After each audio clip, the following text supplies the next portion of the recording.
Good evening. Welcome to our latest edition of our featured artist program. I'm Mel Antler. I'm the chairperson of Ewing Arts Commission. And this evening we're going to be meeting with Jim Hendricks, sculptor. And in a few seconds, he'll pop on the screen here. And then he'll disappear and come back. Hi, Jim. How are you? Good, thank you. How are you? Good. So you will also see over the course of our live broadcast here, Jim's information will trickle along the bottom of our screen, so you can follow him on Instagram. Of course, the Ewing Arts will as well. Oop, there goes Jim. I'm psychic. And then ours will also follow at some point. This is the second in the series. I think I just said that already, but in case I didn't. And actually, coincidentally, Jim is the person who sort of idea this was originally. He was a former member of the EAC, and he joined us for a short period of time because he thought it would be really cool if we could do like studio artist visits, which was a fantabulous idea. It was great. We loved it. And then COVID hit and we realized that it wasn't going to happen. But then because everything was going sort of virtually, it became an idea that we could bring into the virtual world. So we're super excited, Jim, that you could be one of our featured artists in our virtual studio visit. Well, thank you. Thank you for being here tonight. And Jim and I actually have some like weird connection. We both went to the Philadelphia College of Art and we were there at the same time. So this was something we sort of found out by accident. We were just sort of chit-chatting and talking about our experiences as artists. And I was like, well, gee, where did you go? And he was like, oh, well, I went to Philadelphia College of Art, PCA. And I was like, wait, that's where I went. So Jim was there. He was actually a senior my freshman year. So our paths did not cross because, it's just some crazy kid running around on campus. And he was like a very serious artist finishing up his work. But I did have a bunch of questions about that because I know that you are a sculptor. I consider you like sculptor / crafts person. But what was your major in college? Were you I know you're fine arts, but was it sculpture? Was it woodworking? It was sculpture. It was sculpture. Okay. BFA in sculpture. Yeah. And, okay. After the foundation year, yes. Pick a major. I had taken a sculpture elective in my foundation year. Nice. And had planned on being an illustrator. Oh, no kidding. Yeah, I had done some sculpture in high school, but having taken the elective, that was what I wanted to do. So right. That's when I declared my major. Where did you go to high school? You're Norristown High School. Okay, that's right. I was thinking you were like sort of local originally. Yeah, no, it's about it's a few miles west of Philadelphia in Pennsylvania. Okay. It's the seat of Montgomery County. Okay. Terrific. So being familiar with that very same program, right? Foundation year, right. You get to play around with a couple of electives. And then, you sort of follow the natural course of the sculpture process through UArts. What were you like? What was your big picture thinking? Like when you left, like, I've got this great degree in sculpture now, like, I didn't know that I had a big picture. I wish I knew then what I know now. I could have followed other courses. I was hoping what I would have liked was to be able to make a living as a sculptor, just work in the studio, right, that kind of thing. But that was not to be. Although, interestingly enough, about 6 months after graduation, I got a job working for a company that was doing a sculptural project at the Philadelphia Zoo.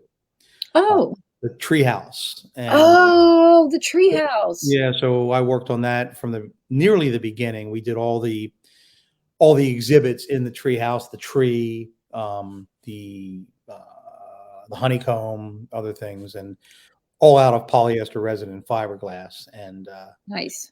It was a job that we knew would end when the project ended. Right. Then I've done, I got into doing carpentry. And then I would, occasionally Fred Kreitchet, who ran and owned the Sculpture Workshop, which was the company that did the treehouse work. I Okay. would occasionally get other jobs, and I'd get a phone call and say, "Hey, do you have 6 months you can work on this?" And Right. I would often go back. And That's then, awesome. yeah, it was That's a a really surprise. great experience. Yeah, I hadn't expected to find some work like that just out of college, but Yeah. lucky enough to do it. Yeah. Now, I know that you ended up just outside of DC at a certain point, right? Right. I got married in '89, Okay. and she was originally from Baltimore, and Oh, her family was living. Her mom and her brother were living outside Washington, and so having never really gone away to school, I commuted to PCA. oh, right, because it's close enough. Right. I was up for a change, and so we moved down to the Washington, D.C. area where I Right. was working as a carpenter, but I eventually wound up getting a job as a studio assistant for a sculptor named Raymond Caskey. Oh, right. We did talk about him. Right. And so he did a lot of work for the federal government, justice figures for courthouses, monumental pieces for cities, and I was the studio assistant. I made all the molds. I helped enlarge the pieces, Right. maintain the studio, that kind of thing. Yeah. And um, a lot of times I actually do talk to my own students about this when we look at like, art throughout history. And we talk about like famous sculptors like Michelangelo and all those folks who had apprentices that did, quite a bit of the actual hands-on labor.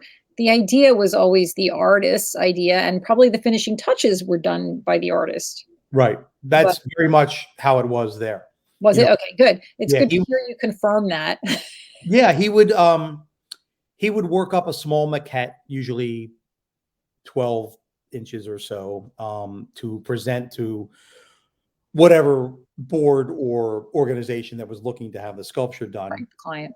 Yeah, and then it would get mocked up to about 3 or 4 feet. He would do all that. Once he achieved the piece he wanted, I would make molds of it, and then he would make numerous casts, and he would do other experimenting with that. And then when it was the final approved sculpture, then was enlarged to whatever size it was going to be. Usually, it's a monumental piece. They were often around 12 to 16 feet tall. Wow. And then I and another studio assistant would mock it up, do all the sculpture, get it close, and then he would come and do the final touches on it. And then we would Nice. send it to the foundry where it was cast. Oh, I was going to say he was a metal worker, right? No, this was all in clay. Oh. But then we would send it to the foundry, Oh, and and they they would would. cast it in bronze. Yeah. Okay. All right. That does make sense. And interestingly enough, the foundry was in just outside Philadelphia in Chester. Oh, So we how would bring it up from Washington to. a little ironic there, but Yeah. kind of cool. Yeah. And how many years did you work in his studio? Like, was that I was there about 2 years and then left to make more money.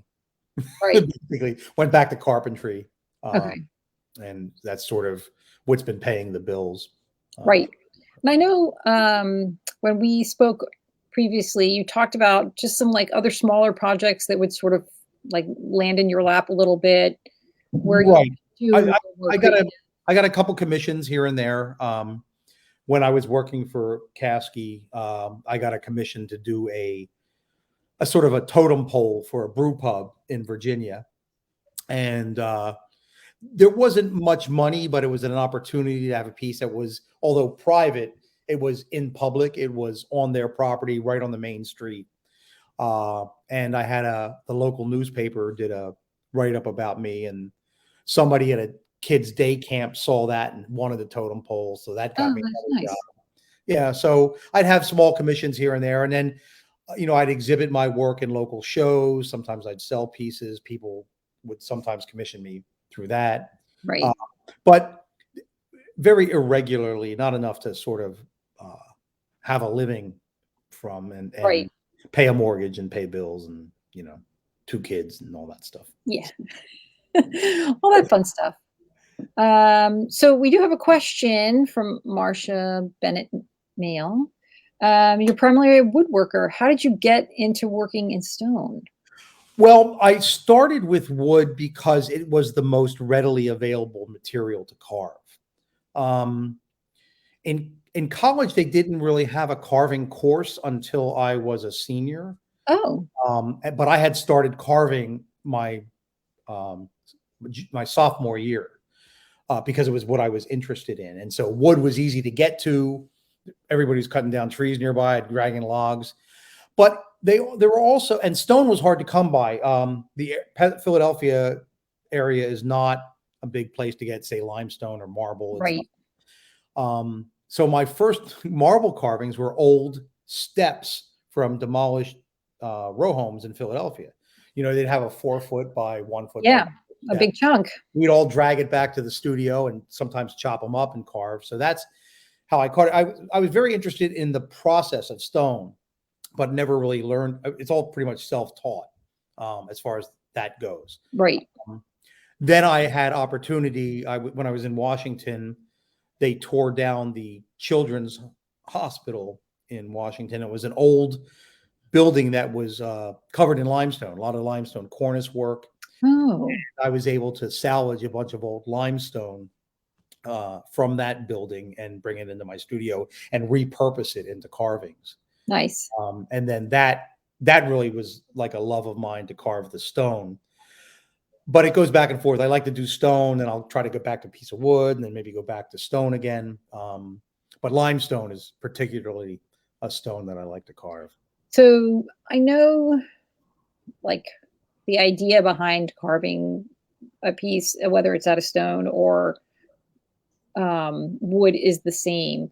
But as far as your tools are concerned, there's got to be a big difference there. I know, like, wood carving tools, I've done a little bit of wood carving. Right. Um, but are they made out of the same types of metal? How are they They're, different? they're both steel tools generally. Okay. Wood carving tools are designed with a much more varied uh, bunch of shapes as opposed to stone carving, because wood carving is, how do I describe? They're edge tools, very sharp, that are designed to like cut through the wood. Oh, right, to gouge essentially. Right. And depending on the size of or what you're carving, the same shape could be anywhere from 1/8 of an inch up to 2 inches with the same relative Oh, basic. round shape. And they vary to like V shapes. And so you wind up having a lot more wood carving tools to do a wood carving than you might for stone. Right. Stone is basically 3 shapes. You have a point, a flat chisel, and then a toothed chisel. Oh, And then different sizes. And I mean, there are other ones as well, but those right. are the basic ones, and relatively unchanged since Renaissance. Carving began. Yeah. It's yeah. I guess the material might be slightly different. I don't know that they had steel, Right. tempered steel chisels in Michelangelo's time, but I don't know. I mean, I'm certainly they probably did then, but I don't know that they did, say, in ancient Egyptian times. There's Oh, right. bronze or something. So, All right. I'm going to see if we can get the images of your work that we have up, because I do want to talk about your work. Because it really is, like, fascinating and beautiful. Like, there's so much going on in it. And when I visited your studio a couple weeks back, and then, prior to that, I guess initially I was there over the summer. right. You have this one piece. It's not on the screen right now, but when it does pop on the screen, I'll point it out. And you have such a unique style. And I know that you mentioned the German expressionists were influential when it came to your work. But I want to know a little bit more about that. And I also, that's the piece right there that you have outside in front of your house, which I am just totally in love with. Thank you.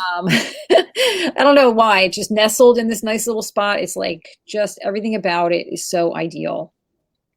But I have to ask this question, because in a lot of your pieces, you have these like exaggerated hands and feet. So I have to ask, what is up with that? I know I'm a big fan of the German expressionists, and before them, medieval carvers who sort of exaggerate the figure to achieve a certain emotional effect. For me, as an example in painting, I think of Egon Schiele, whose hands and limbs are elongated and exaggerated, and that's the sort of effect I'm often trying to get in my carvings. It's a way I love. There's a sculptor named Mario Dilitz who does these beautiful, realistic carvings in wood that are just fantastic, but they're very realistic. Mhm, Much as I love that, it's nothing that I'm interested in doing. I'm mhm. more interested in trying to, like I said, exaggerate, evoke a certain emotion through a uh, distortion, through just basically overemphasizing, particularly the limbs, the hands, the feet. Right. So it just, Yeah. I don't know. It's something that sort of it feels almost natural at this point. I don't know exactly. I don't know that I ever sat down to just exaggerate the figure. It's sort of it's sort of where I naturally went, I guess. Right. Um, and I don't know, and I don't know if it's because of uh, the work I have seen as through the German Expressionists, Tillman Riemenschneider, these carvers and artists from throughout history. Uh, just something that's sort of I'm constantly looking at, and I guess is bubbling up inside somehow when I go to Mhm. my own work. So Bridget is asking, do you have your idea for what you want to carve and then find the right stone? Or do you see what you want to carve in a particular stone? And I have to say, like, this is something, thank you, Bridget, for this question, because my dad is an artist and my dad had all these painted rocks around the house when I was a kid. And I would say to him, "Why did you paint that on that rock?" And he would always say to me, "Oh, it was in the rock. I just brought it to the surface." Right.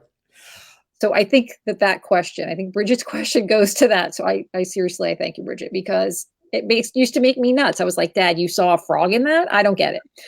But so do you like have a big picture and then you're like, hey, this rock would be perfect for that?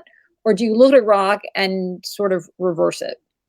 For the most part, it's the former. I tend to already have an idea and then find a piece of stone or wood to carve it from.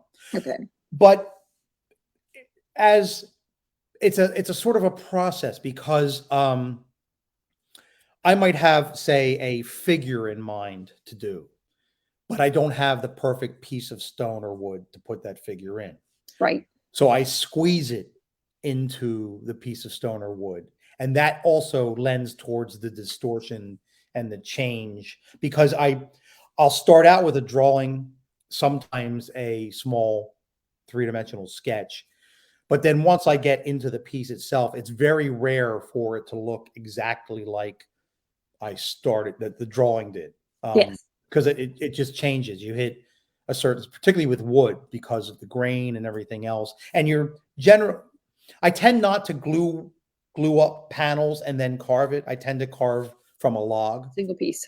Yeah, so that sort of the shapes are pretty much round and Oh, right. Determined by the by the beginning. shape of the tree, right? So, Right. so I tend to I the short answer is I have the idea and then I find the stone, but it sort of evolves as I'm doing the work.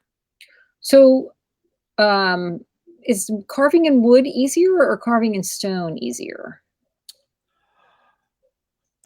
Well, Marcia said carving in wood is a lot harder. Yeah, I saw that pop up over there. Marcia's a That's what stone made me carver. ask. She's a friend of mine in London, and she's a stone carver who does beautiful work. Um, for me, it doesn't seem harder.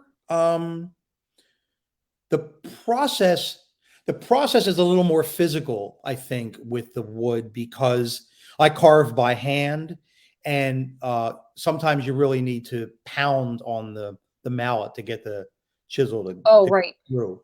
You don't have to pound quite as hard on stone, and also I have pneumatic tools with stone that I use often Oh, right. rough out, and so So that that's a makes it a big little help. bit easier too. But the process is very similar, but because the materials cut in a different way, it is different. Right. And wood is Process, the mind, the thought behind it is roughly the same.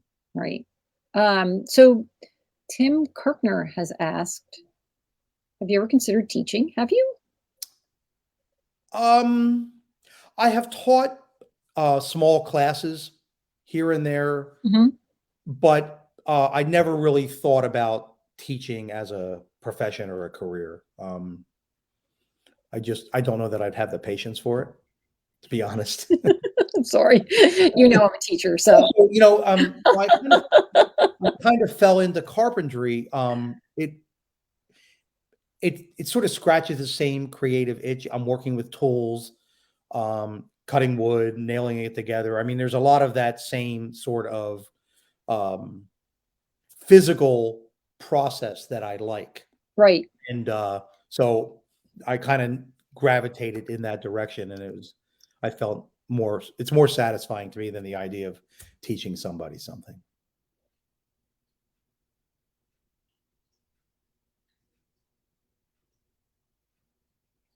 Mel, did I lose you?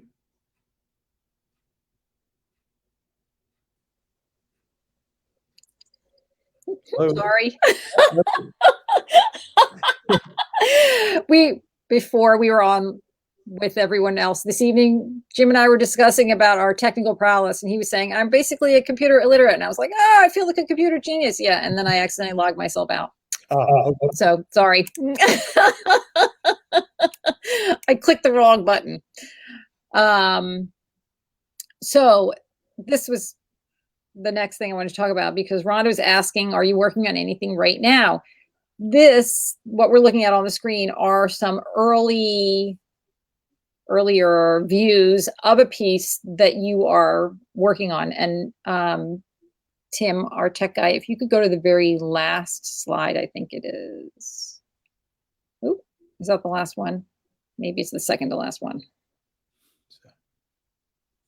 It's a smoothed version of, do I have it in there? Oh, maybe I don't, because it was in the video. I don't. I'm sorry. I lied to you, Tim. I'm sorry. So yes, that's the piece I'm pretty much finishing up. But as Rhonda well knows, it takes a long time for me to get pieces done. Now that I find that now that I'm working for myself as a carpenter, as a home improvement contractor, I have less time in the studio. I seem to have more time when I worked for somebody else. I don't know if that's because I spend time running around. I think a lot of it has to do with the fact that I'm getting older, and the carpentry is pretty physical. And so when I get home, I don't necessarily feel like going down into the studio and pounding on a piece of stone or wood. Right. Although the itch is still there, and I'm still sketching for pieces. Uh, and when I finish this, I'll be starting a new piece. I just don't know when or how long it will take.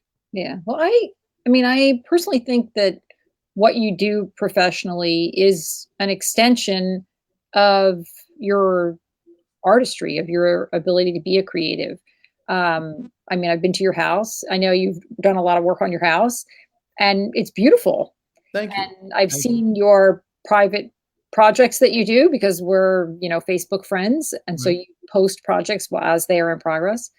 And they're all just really just beautiful. Like, Thank you. you I you appreciate seem that. to approach them like an artist would. You care about the I aesthetics. do. I mean, and that's I think that's a large reason why I get the work I get, is because um, I feel that I have at least a sense of design that my competitors or other carpenters who are great carpenters might not have. I think that's Right. what I can bring to the And table. and I think, like, that's important. And I do talk about and you mentioned this with my own students, you have an idea for a project and then it sort of morphs a little bit as you close in on the end of it. And I talk to kids about that all the time. Like everybody has like these amazing, grandiose ideas.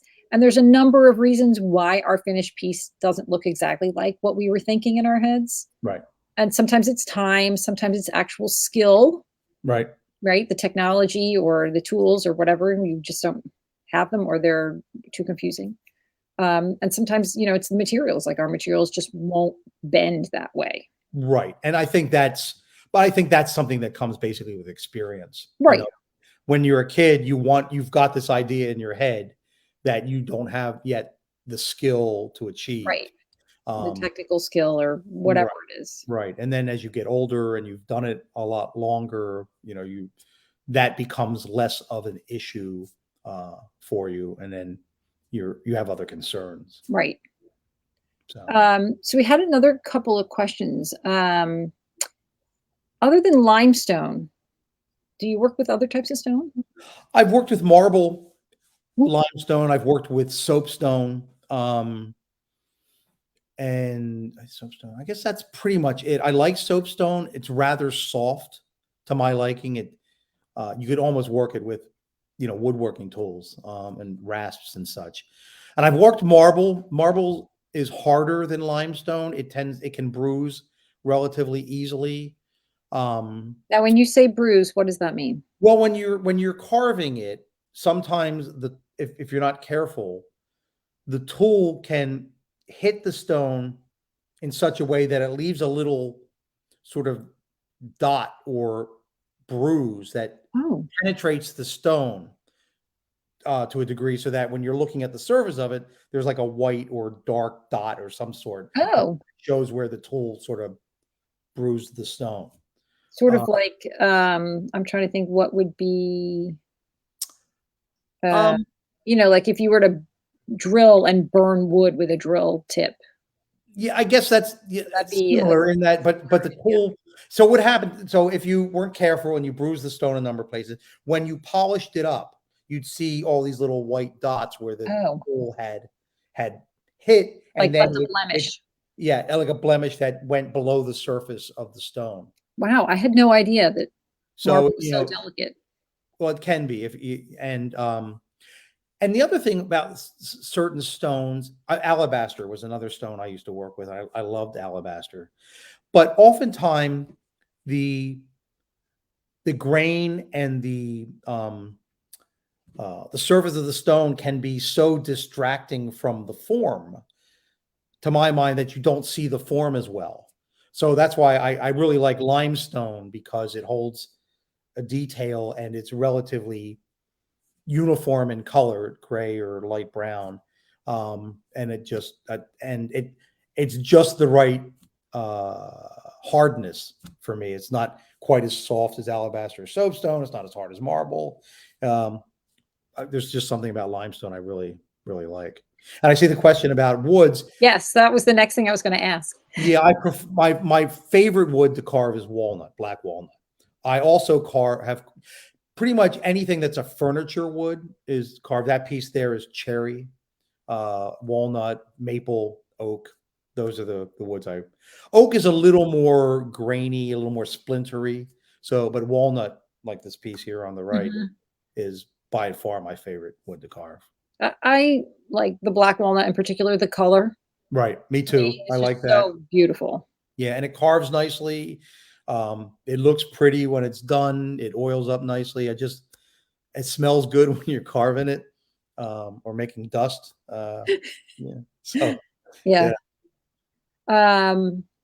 earlier in your career, you liked doing oil painting occasionally. Do you still paint? No, I have such little time to do the things I want to do. To do the wood and carving. That if I do get time, I kind of focus on. Drawing was my first love. Like I said, I wanted to be an illustrator. And now it seems most of the drawings I do are sketches for sculptures. I do occasionally still sit down and do some drawing for drawing's sake, and I want to do more of it. But again, it's it's a time constraint for Yes. everything. I don't get the time to do everything. When I retire, I plan to focus on doing nothing but drawing and carving, maybe some clay work, some prints. Right. I want to be. I will say that is, I mean, I went to school to be a graphic designer and I did that for a number of years. But I will say that one of the nice things about being an art teacher is that I get to play with all the materials. Like Right. I'm painting right now with my students and I'm like, yay, I'm painting. Yeah, I mean So, that's yeah. so that's one of the benefits there. Yeah, this was the next question I was going to ask. Any interesting failures? Of course. Actually, the And you piece. learn more from failure, but Well, it's funny. The piece that is on the left, the limestone face, originally was from a much bigger block of stone, and it was going at the time, and still, I'm a big fan of reggae music, particularly Bob Marley, but others as well, Peter Tosh. That piece was going to have this long, sort of open form of dreadlocks behind it. But I stretched the material too thin and cracked it and broke it right there. So I had to come up with another way to finish it. a quick solution. Yeah, I mean, it had to come up with something. I mean, I don't know that, other than those kinds of mistakes, things like learning about, because I think I'm mostly self-taught about the stone carving, things like the bruising and the marble, and having finishing a piece and having this blemish that I couldn't get out without recarving. Those kinds of things are things that sort of helped on the next piece. Right. So Are you, I sort of already know the answer to this, but are you seeing rising costs in your materials for wood stone? How high are the costs these days? I generally scavenge all of my materials.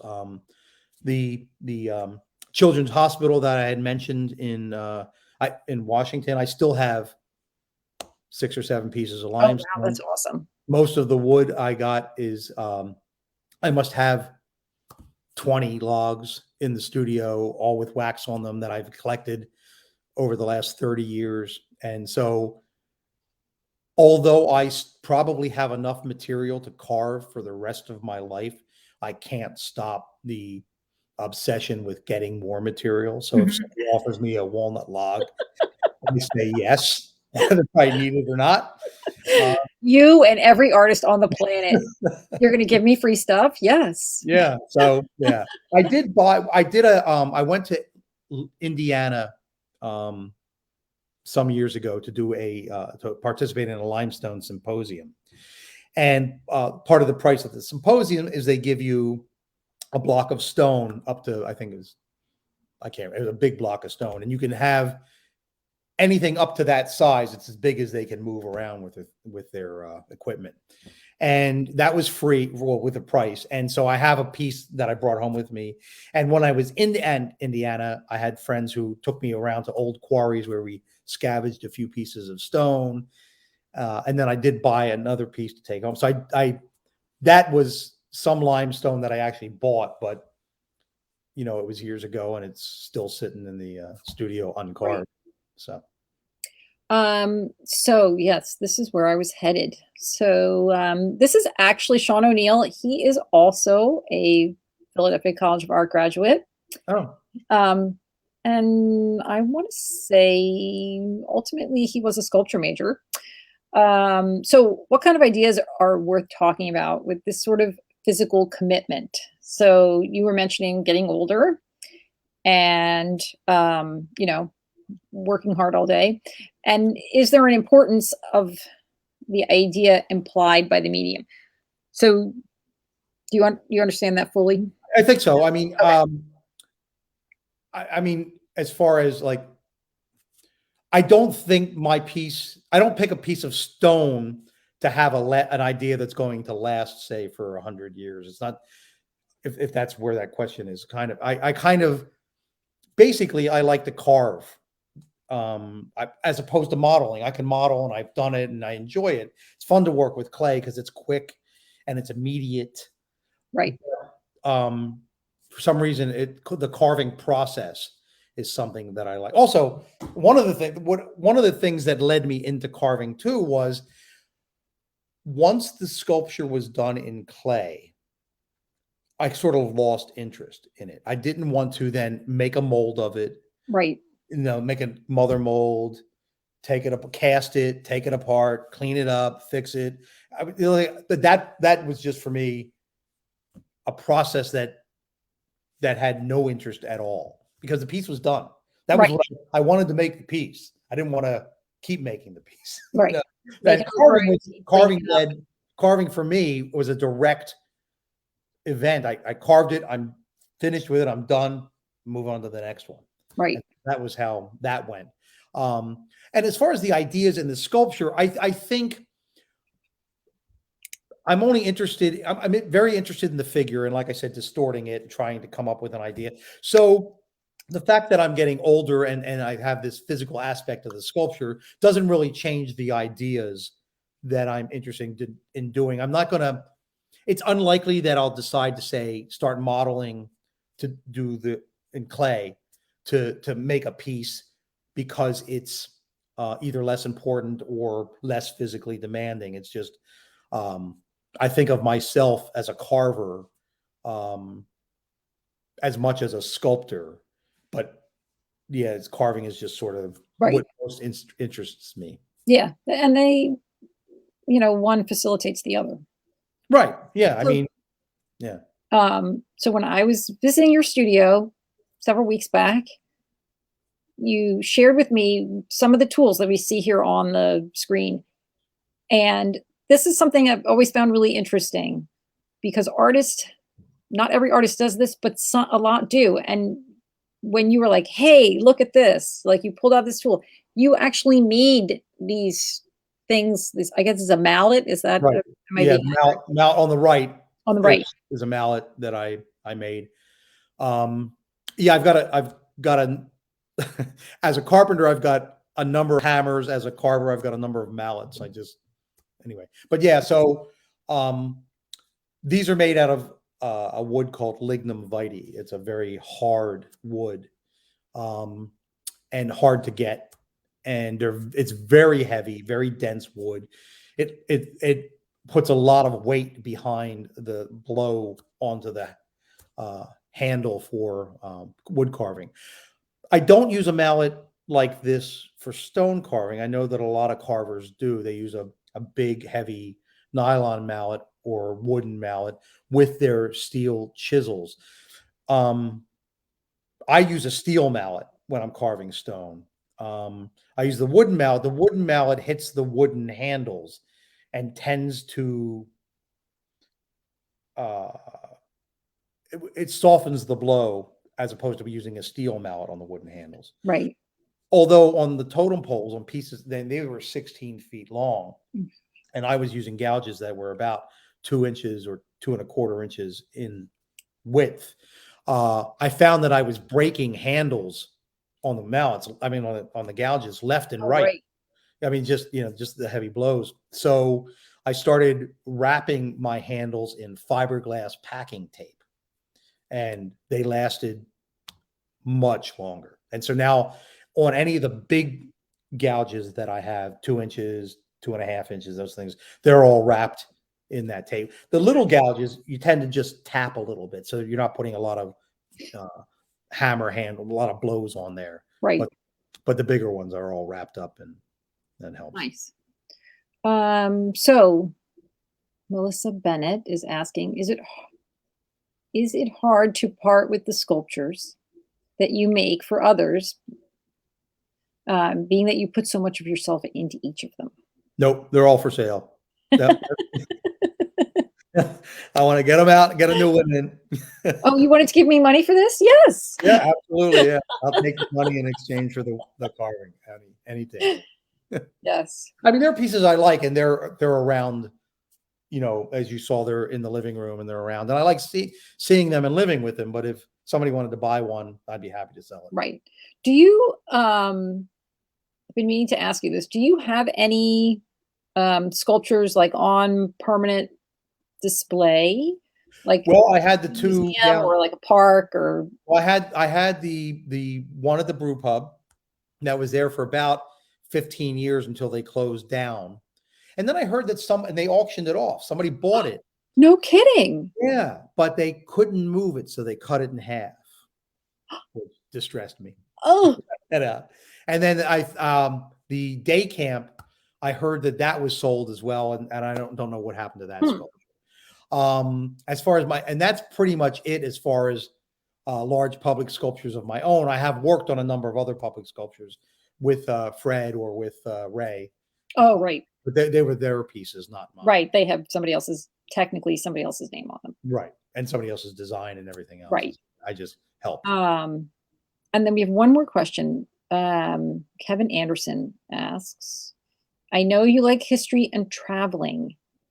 Does this help keep you motivated, inspired with new ideas? And you and I talked absolutely, yeah, about your travels, yeah, around the world. Yeah, so I mean, I'm thankful that Kevin brought this up because I was. Yeah, because like I mentioned earlier, that I'm a big fan of the work of the German Expressionists, but also of the Gothic and medieval carvers. So I've particularly, the work, I've been to York Minster in the UK. I've been to Canterbury Cathedral. I've been to Westminster Abbey, and into Barcelona. I've seen the Sagrada Familia. So, and all of these sculptures, it's as much as I love the cathedrals, I love to look at the carvings on the cathedrals.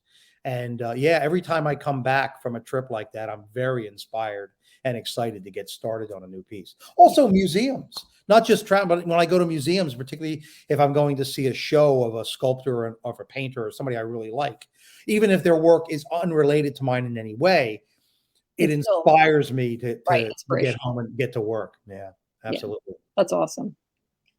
So do you have a favorite piece? Is there one that you're like, you wouldn't sell because you want to keep it all to yourself? No, I mean, I really liked the totem pole at the brew pub. That was kind of fun, but that was because I hope that came with like free samples for inspiration. I'm just saying. yeah. I mean, it was. I should have a really great idea. Yeah, that was a fun piece because it was big. It was the first piece. It was the first opportunity I'd had to do a large piece like that. So that was fun. But ultimately, it was sold. It was commissioned to somebody else, so I didn't get to keep it. But that one's a little bit special just because I don't usually get the opportunity to work that large. And my pieces tend to be fairly large to begin with. Over life size. Generally, if you blew them up to, the size of a person or size of that person they'd be much larger. Right. So we did sort of hit on this already, the balance between one's personal need for making art and one's professional need for making money. And I have to admit, and I said it, I really think that what you do professionally sort of provides some of that need to create. Right. I agree. Yeah. That so many people do. And I know that you don't really advertise yourself for the carpentry that you do. Right. Yeah. It's a couple. I do it as a job in my head. It's a job. It's not something I generally sort of promote. I get a lot of work I get all of my work through word of mouth and some other colleagues who might be too busy and pass work along to me, that kind of thing. Right. I enjoy the work and I'm proud of the carpentry work, but in my head, I'm a sculptor, and that's what I'm more interested in. It's funny, I don't tell many people that I'm a sculptor. I don't talk to the customers and say I'm a sculptor. It just, I think, I've been doing this so long, I don't think people are all that interested. And so I just don't talk about it. Yeah, I hear you. Yeah. Yeah. You're there for a purpose in their mind. And That's really all they want. Yeah, I do understand that. fair enough. Yeah. Well, Jim, I want to thank you so much for Thank you for the coming and chatting opportunity. with us this evening. You can see along the bottom of our ticker here, there's his Instagram. Go follow him on Instagram, then follow us so that you can meet more interesting artists like Jim. And Ewing Arts Commission is always looking for artists and volunteers. So if you'd like to join us, the commission, you can email us. Excuse me, I'm sorry. Oh, you got it, no problem. My phone's been buzzing all night. I was worried everybody could hear it. Our email address is ewingarts.com with 2 M's, COMM at Gmail. So you can reach out to us if you're interested in joining, or if you're an artist who would be interested in sharing their work with us. We'd love to hear from you. Thank you very much. I Thank appreciate you. your opportunity. Thank you, everybody, for joining us tonight. Have a great Thursday evening. Take care.